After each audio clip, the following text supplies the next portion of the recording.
예, 안녕하십니까. 오늘은 성경의 이슈별 담론 제18화입니다. 오늘 제18화는 하나님과 예수님이 한탄하신 일들을 주제로 다뤄보도록 하겠습니다. 먼저 하나님의 한탄을 어떻게 이해할 것인가? 성경은 하나님을 전지전능하시고 변함이 없으신 분으로 선포합니다. 창세기 17장 1절, 마태복음 19장 26절, 요한계시록 19장 6절, 시편 139편 1절에서 4절, 말라기 3장 6절 등에서 이렇게 기록하고 있습니다. 그러나 동시에 성경 곳곳에는 하나님께서 인간의 역사 속에 산탄하시고 후회하시며 눈물을 흘리시는 모습이 생생하게 기록이 되어 있습니다. 여기서 우리는 중요한 신학적 질문을 던지게 됩니다. 완전하신 하나님이 어떻게 후회를 하실 수 있는가? 신학에서는 이를 신인 동형 동론적 표현이라고 부릅니다. 이는 무한하신 하나님의 깊은 감정과 고통을 유한한 인간이 이해할 수 있도록 인간의 언어와 감정에 빗대어 표현한 것입니다. 즉 하나님의 한탄은 내가 계획을 잘못 세웠다는 식의 실수를 자책하는 후회가 아닙니다. 그것은 인간의 죄악과 불순종에 가져온 비극을 바라보시는 신적 슬픔, 소위 divine grief이자 깨어진 관계를 아파하시는 거룩한 사랑의 반증입니다. 제1절, 성부 하나님의 한탄입니다. 관계의 깨어짐과 공의의 아픔. 창세기 6장 5절부터 7절까지는 창조의 목적이 왜곡한 것에 대한 슬픔을 기록하고 있습니다.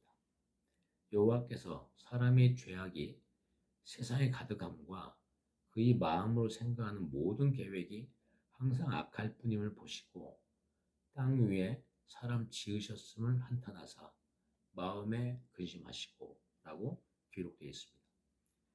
창조주로서의 후회가 아니라 사랑의 주체로서 느끼시는 고통입니다. 하나님은 인간을 로봇을 만들지 않고 자유의지를 주셨으나 인간은 그 자유로 온통 악을 도모했습니다. 히브리어 나함은 위로를 받다, 후회하다 외에도 숨을 가쁘게 쉬다, 애통하다라는 뜻을 가지고 있다고 합니다.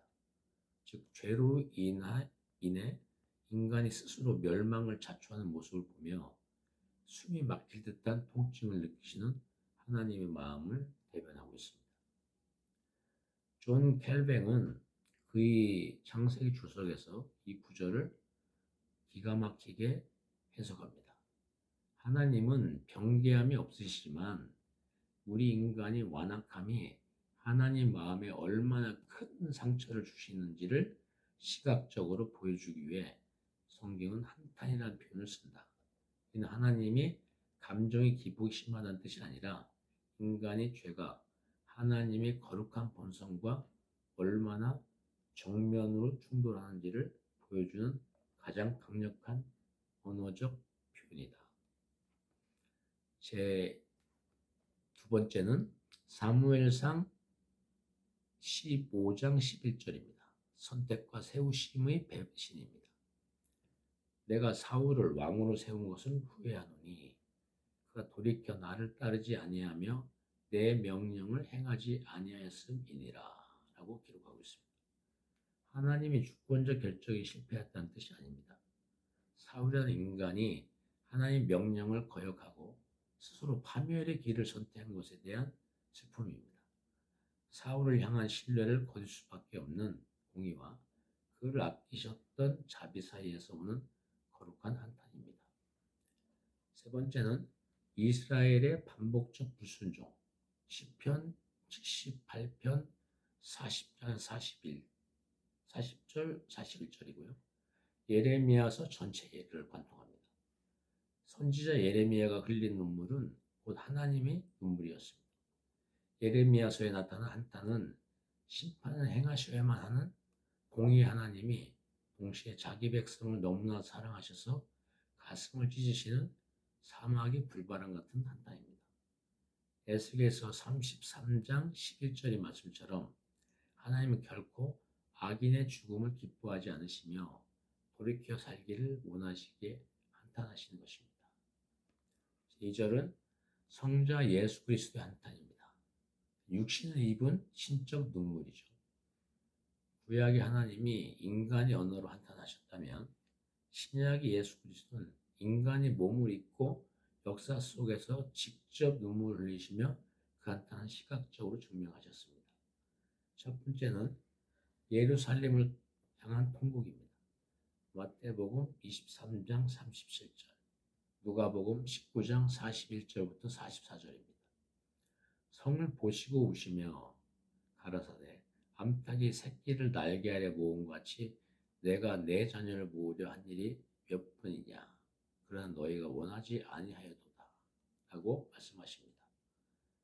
예수님의 한탄이 가장 최고조에 달한 장면입니다. 다가올 AD 70년에 예루살렘의 참혹한 멸망, 로마 티투 장군에 의해서 예루살렘 완전히 파괴되거든요. 그걸 예견하시며 흘리신 눈물입니다. 구원의 기회가 눈앞에 왔음에도 메시아를 거부하고 멸망의 길로 걸어 들어가는 백성들 향한 애간장이 끊어지는 슬픔입니다. 암탉의 비유는 끝까지 품으시려는 모성적 사랑의 결정체를 보여줍니다. 신학자 몰트만은 그의 십자가에 못 박히신 하나님에서 고통당하고 한탄하시는 하나님의 심정을 이렇게 설명합니다. 하나님은 무감각한 존재가 아니다. 만약 하나님이 고통과 슬픔을 느낄 수 없다면 그것은 사랑할 수 없다는 뜻과 같다.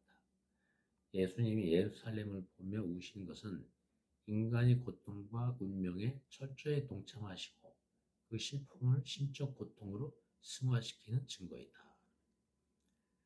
두 번째는 나사로의 무덤 앞에서의 눈물입니다.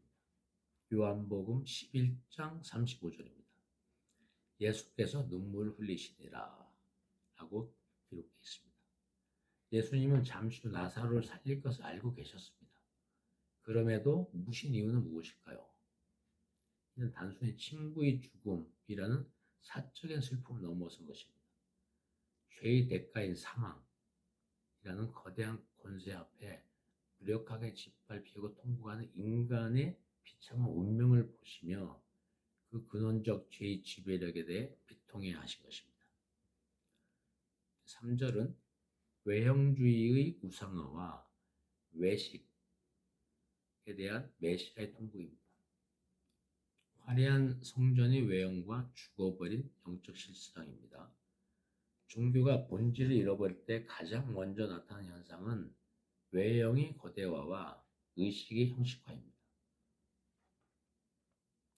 예수님 당시 헤롯 성전은 당대 최고의 건축 기술이 집약된 웅장하고 화려한 규모를 자랑했습니다.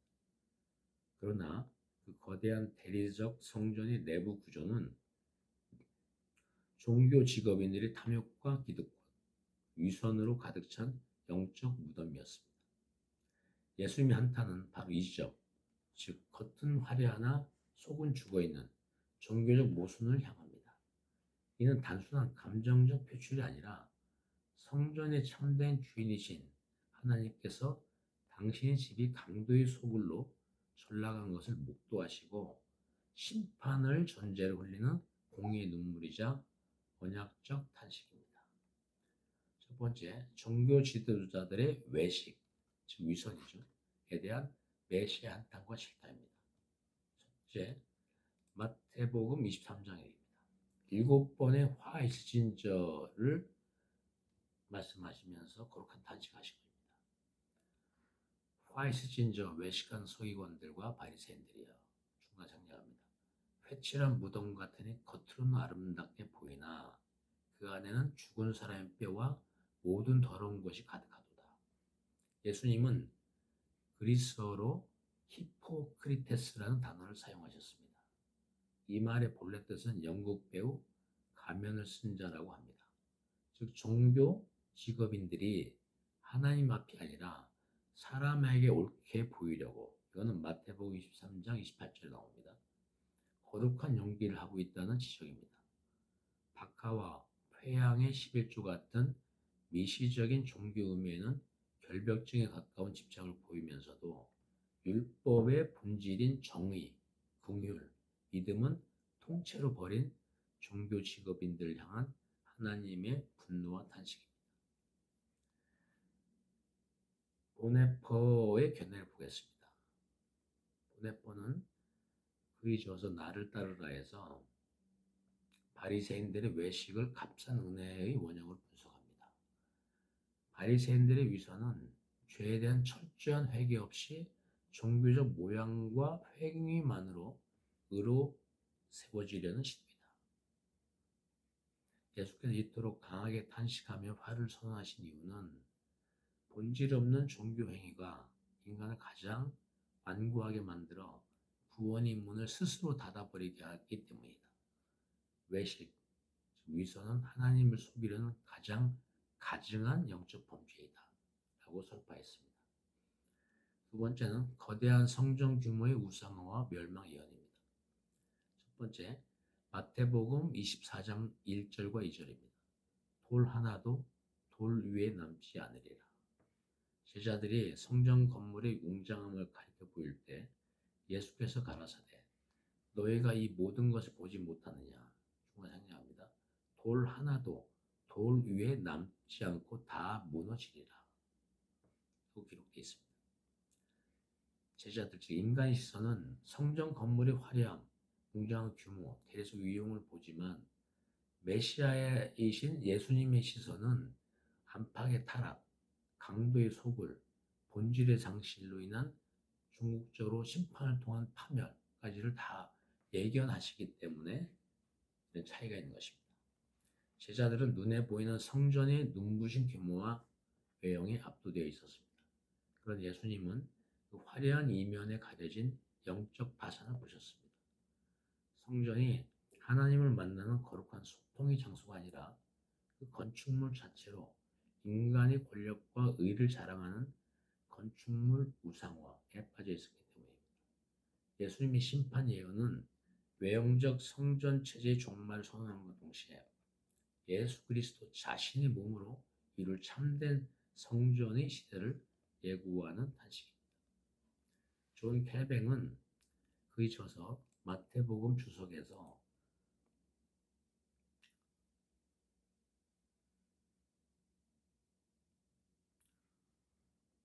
이렇게 그 성전 파괴의 의미를 명쾌하게 짚어냅니다. 인간은 늘 눈에 보이는 웅장한 건물과 화려한 의식에 마음을 빼앗겨 그것이 하나님의 영광을 보장한다고 착각한다. 그러나 하나님은 영이시기에 영과 진리가 없는 공간은 아무리 순금으로 도배했을지라도 단지 폐기물에 불과하다. 그리스도께서 성전의 완벽한 파괴를 예언하신 것은 외형적 규모를 신뢰하는 인간의 종교적 허영을 완전히 깨뜨리시려는 하나님의 공의의 표현이다 라고 설파했습니다. 두 번째 누가복음 19장 41절부터 44절입니다. 예루살렘을 보시며 흘리신 통곡입니다. 예수님은 성전 중심의 도시 예루살렘의 종말을 보시며 소리내어 우셨습니다. 이 눈물은 거룩한 분노와 깊은 슬픔이 중첩된 눈물입니다. 평화의 왕 메시아가 이성 입성했음에도 불구하고 눈앞의 기득권과 형식주의의 눈이 멀어 메시아를 거부함으로써 스스로 파멸을 자초했죠. 왜냐하면 AD 70년에 로마 티투스 장군이 예루살렘을 완전히 파괴합니다. 그걸 이미 예견을 하신 예수 그리스도 즉 메시아께서 그런 파멸을 자초한 백성들 향한 목자의 애통함이 표현되어 있습니다. 배경사적 분석입니다. 성전 정결 사건과 선지자적 탄식입니다.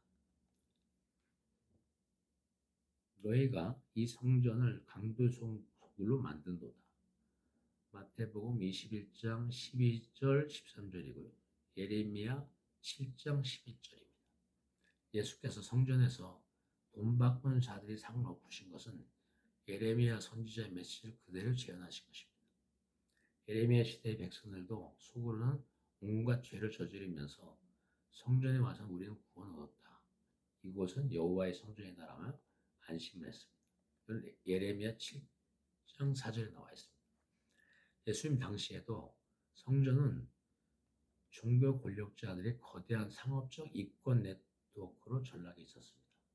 재물이 흠을 검사한다는 명목으로 폭리를 취하고 종교적 독점권을 이용해 취약계층 수탈하는 현장을 보시며 예수님은 하나님의 집이 본질, 즉 만민이 기도한 집이었다는 거죠.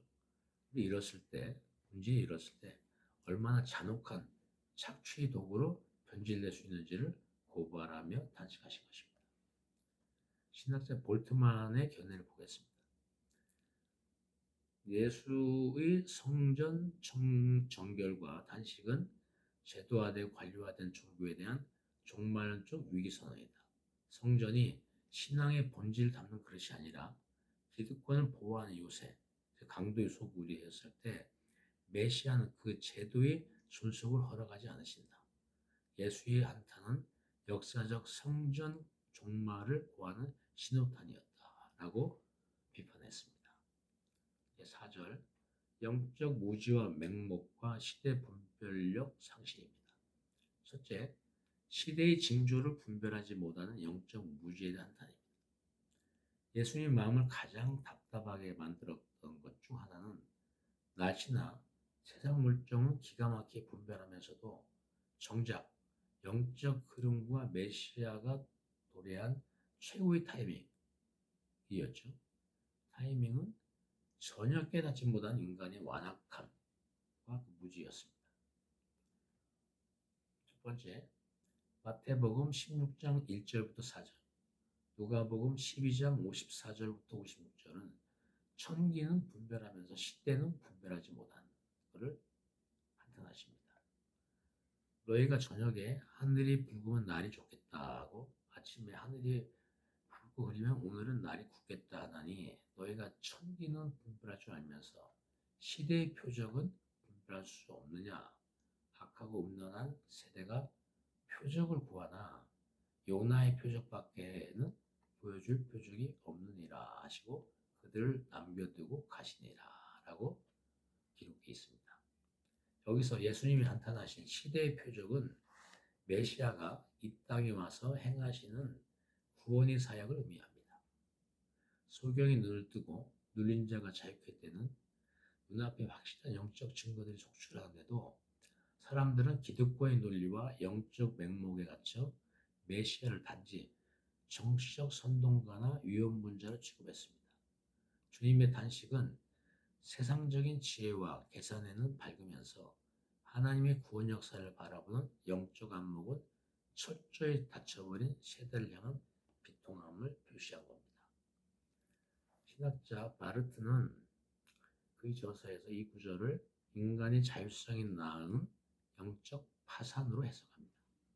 인간은 스스로의 지성으로 자연을 통제하고 손길 예측할 수 있다고 믿는 순간부터 오만해진다. 가장 위험한 무지는 하나님의 주권적 개입을 깨닫지 못하는 영적 맹목이다. 예수의 한탄은 자신이 구축한 종교적 세상적 지식에 갇혀 눈앞에 와 계신 성육신하는 하나님을 거역하는 인간의 지독한 무감각증에 대한 심판적 단식이다라고 비판했습니다. 두 번째, 참된 메시아를 거부하고 배척한 것에 대한 단식입니다.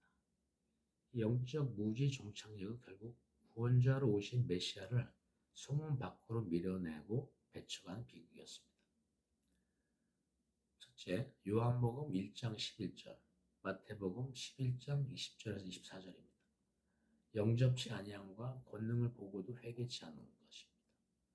자기 땅에 오매 자기 백성이 영접하지 아니하였으나 요한복음 1장 11절. 예수께서 권능을 가장 많이 행하신 고울들이 회개하지 아니하므로 그때 책망하시되 화 있을진저 고라시나 화 있을진저 베세다야 주가 생략합니다. 심판 때 드로와 시돈이 너희보다 견디기 쉬우리라. 마태복음 11장 20절부터 22절입니다. 예수님은 이방 땅이 아닌 자기 땅, 즉 하나님의 언약이 수천 년간 흐르던 유대 사회에 오셨습니다. 누구보다 메시아를 먼저 알아보고 영접해야 할 백성들이 오히려 메시아를 배척하고 죽이기까지 하신 거죠. 특히 고라신, 베세다, 가버나움은 예수님의 기적과 말씀을 가장 많이 경험한 영적 특권 지역에 있음에도 불구하고 완악하게 마음을 닫았습니다. 예수님의 한탄은 단순히 개인적인 서운함이 아닙니다. 가장 큰 은혜를 받은 자들이 가장 참혹하게 달아간다는 영적 법칙을 확인하시며 그들이 맞이할 종말론적 심판의 중함을 내다보시는 목자의 슬픔입니다. 고라신과 베세다는 영적 특권을 받은 고울이었죠. 권능과 말씀을 가장 많이 경험했고 최고의 은혜를 받은 겁니다. 근데 영적 완악함으로 이를 거부했습니다. 그래서 영적 파산과 심판이 왔고 이방 도시 두로, 시돈, 소돔보다 더 엄중한 형벌과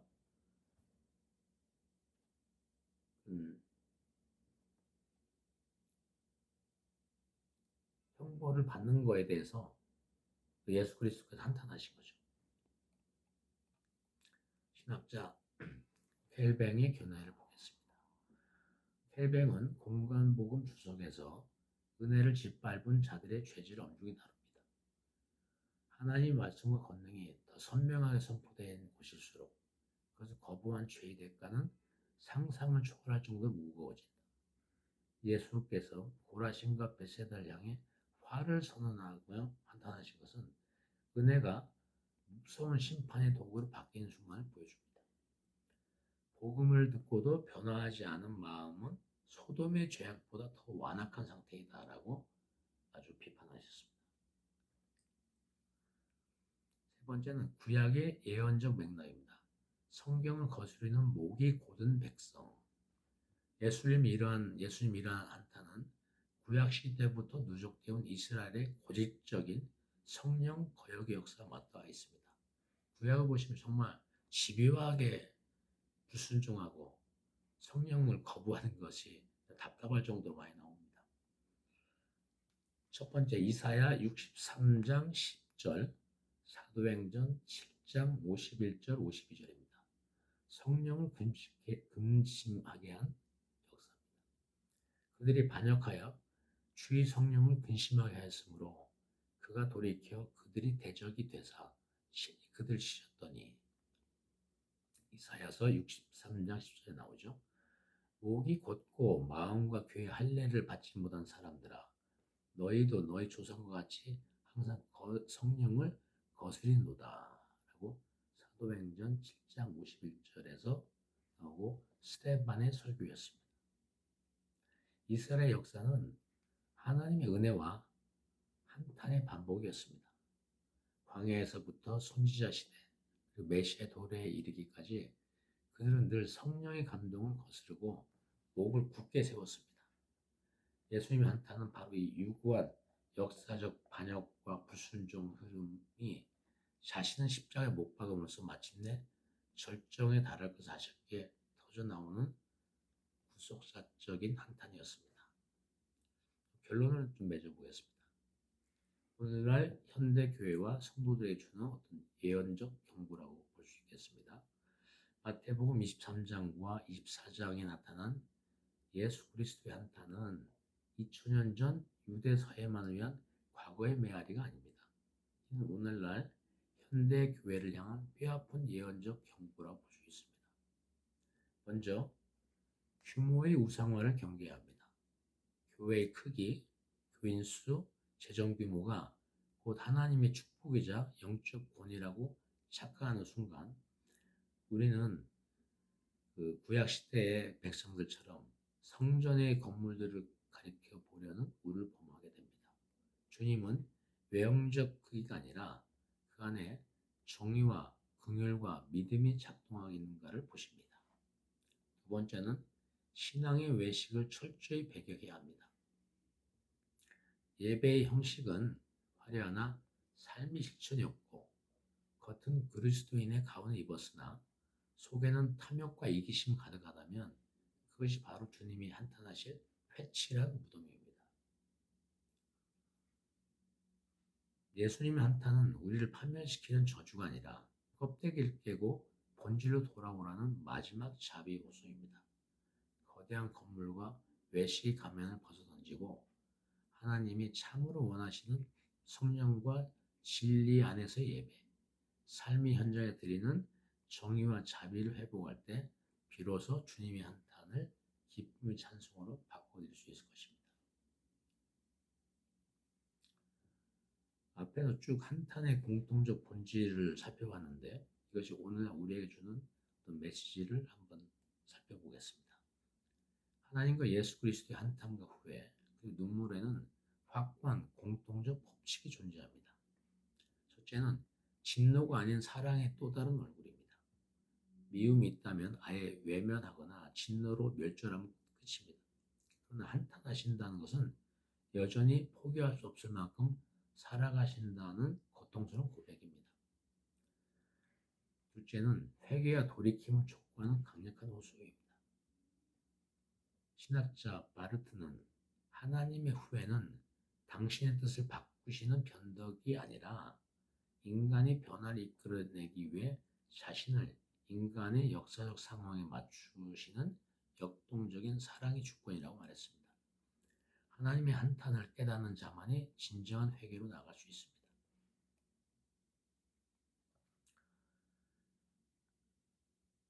현대 교회가 회복해야 될 영적 분별력을 한번 정리해 보겠습니다. 이 앞에서 말씀드린 것과 함께 영적 관성과 안일에 빠진 무지를 회개해야 됩니다. 예배당 안에 앉아 있다는 사실 자체가 영적 안전을 보장하지 않습니다. 바리새인과 당시 백성들처럼 종교적 형식에 깃들여져 성령의 세밀한 음성과 이 시대를 향한 하나님의 뜻을 분별하지 못한다면 우리 역시 주님을 다시 한탄하시게 만드는 주인공이 될 수 있습니다. 두 번째는 가장 큰 은혜의 자리가 가장 위험한 자리가 될 수 있음을 기억해야 합니다. 직분이 높을수록 모태신앙일수록 큰 교회를 다닐수록 은혜에 무감각해지기 쉽습니다. 주님의 기적을 가장 많이 보고 회개하지 않았던 고라신과 가버나움의 비극을 거울 삼아 날마다 마음의 할 일을 행하고 깨어 있어야 하겠습니다. 다음은 성경 이슈별 담론 제19화 부활 및 부활 전 3일간 하신 일에서 뵙겠습니다. 아멘.